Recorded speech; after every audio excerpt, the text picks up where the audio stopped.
So, welcome to part 2 guys. If you haven't seen part 1, make sure to check that video out. The link will be in the description. And as always, all of this is based on our opinions. If you have different opinions, make sure to share it in the comment section.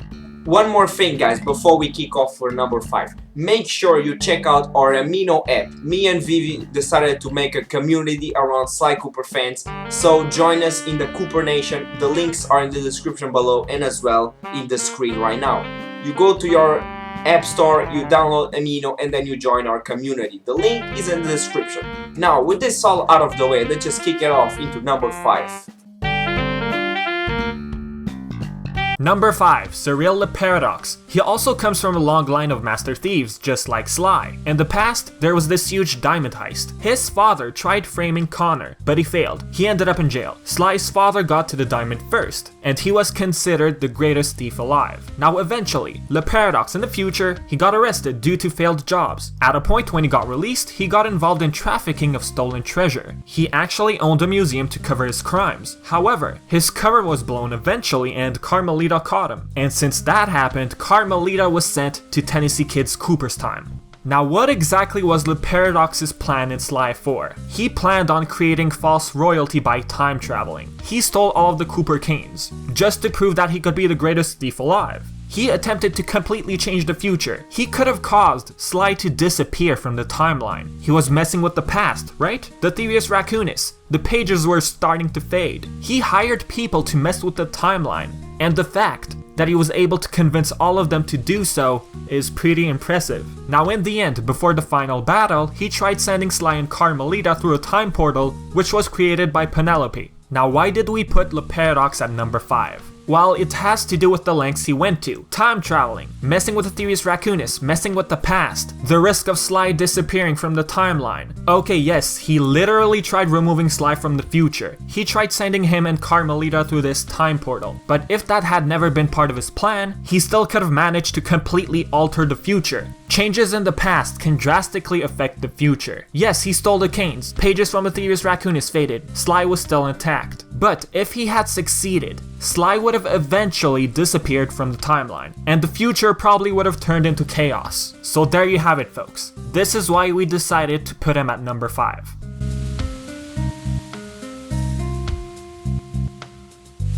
Okay guys, so for the number 4, we decided to go with the maddest of the maddest. We're talking about General Tsao. So the reason this guy is so high in this list is simply because he overthrows the Panda King.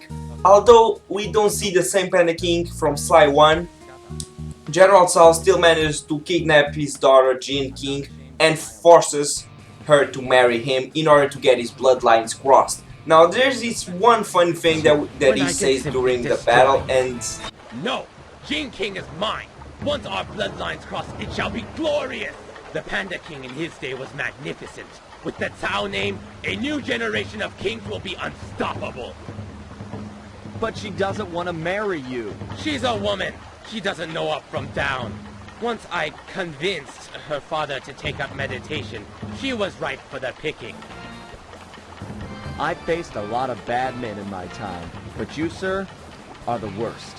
yeah, that's the thing he says, and this guy is really a madman. Even Sly confirms that he's one of the evilest guys he ever faced, because he's ruthless, he's no mercy.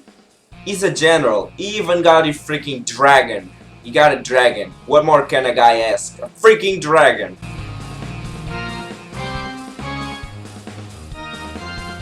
Coming in at number 3, Arpeggio. When he was younger, he went to boarding school. He had tiny wings. He was unable to fly. He was pretty much annoyed by his physical appearance. But he was very smart. He decided to use his brains to solve this problem. At a point, he got fascinated by Clockwork. He studied him, and eventually he formed the Claw Gang. And by using them, he was able to retrieve all of the Clockwork parts. Arpeggio is pretty much full of himself. He wanted to become immortal like he's someone important. That's the thing that came in mind. He couldn't fly. He was very tiny compared to others. Okay, but why decide to become immortal? Why? So pretty much Arpeggio, yes, he did hire the Claw Gang, but he did it for a reason. He hired them to do his dirty work. He had all the members steal the parts from the museum, And Arpeggio knew that all of these parts would eventually come to him. And why is that? Well, Arpeggio knew that Sly would go after those parts, and because of that, he was able to reconstruct Clockwork. Arpeggio also used the Northern Lights as energy to hypnotize those who consumed the spices that Dimitri gave them. Now, what do those spices do? Hypnosis, basically. And that hypnosis equals to anger and hate, which is similar to what happened to Murray in the whole Contessa situation. Now, imagine what happened on the streets, people with anger and hate. He wanted to use all of that to fuel the hate chip he had just discovered. Now, why do we put Arpeggio at number 3? Simple. Pure manipulation. He used the clogging to his own advantage. Instead of stealing all of the parts on his own, okay, yes, he's a tiny bird, but still. He manipulated all of the members to steal the parts for him. And Arpeggio knew that Sly would eventually go after them to retrieve those parts. And he knew that those parts would eventually come to him. Now, he didn't hurt Sly physically, but what he did is what made us decide to put him at number 3.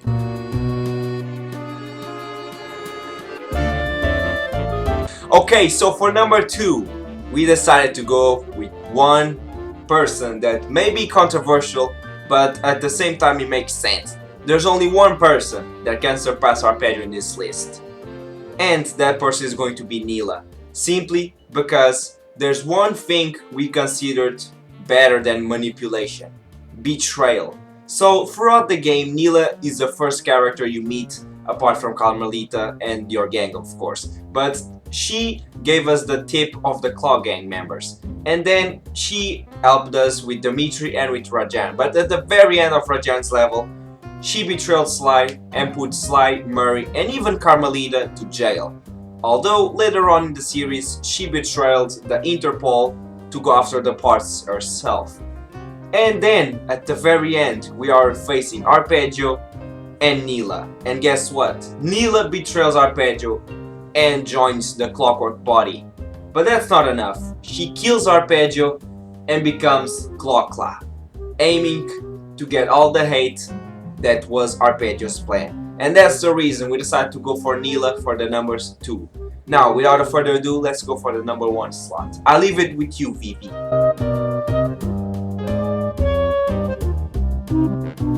And now, the moment you've all been waiting for. Villain number 1.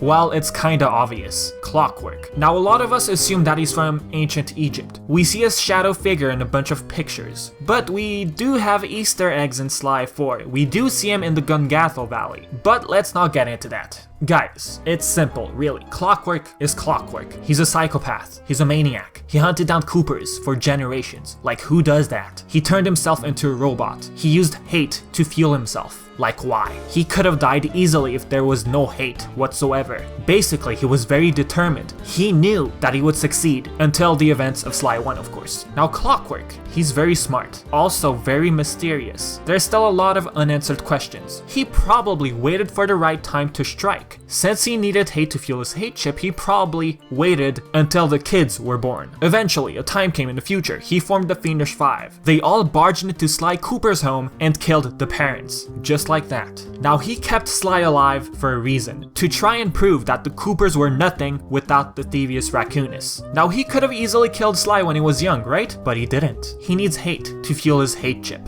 So at the same time, by stalking Sly, that fueled his hate chip. I mean, what else would he have to hate, right? Now, I really do hope that we see more of him. Hopefully in Sly 5. I mean, look at his eyes in Sly 1, it's like, it's not over. We have a bunch of Easter eggs in Sly 4. We have treasures. So yeah guys, that's pretty much why we decided to put Clockwork at number 1. Yes, we could have removed Clockwork from the list, but still, he's a villain. So yes, we only saw him in Sly 1, but what he did, living on for generations, stalking, living with hate, it's really hard to imagine. Now, whether or not he actually succeeded in killing the ancestors, that we're not too sure. In Sly 1, during the battle, he said, "You Coopers always find a way to beat me." Maybe yeah, they did find a way to always beat him, but eventually, Clockwork found a way to finally defeat them. Anyways, that's all I'm gonna say. Let's not turn this into another Clockwork theory video. So yes, it was obvious, but Clockwork is definitely number 1.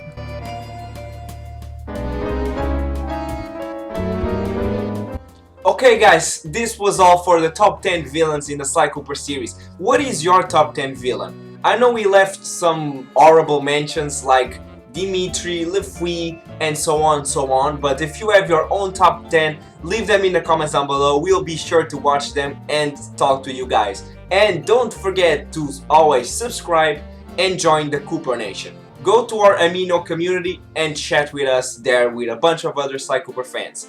I'm mulatosly, and I'll catch you guys Friday for a new video. Peace out.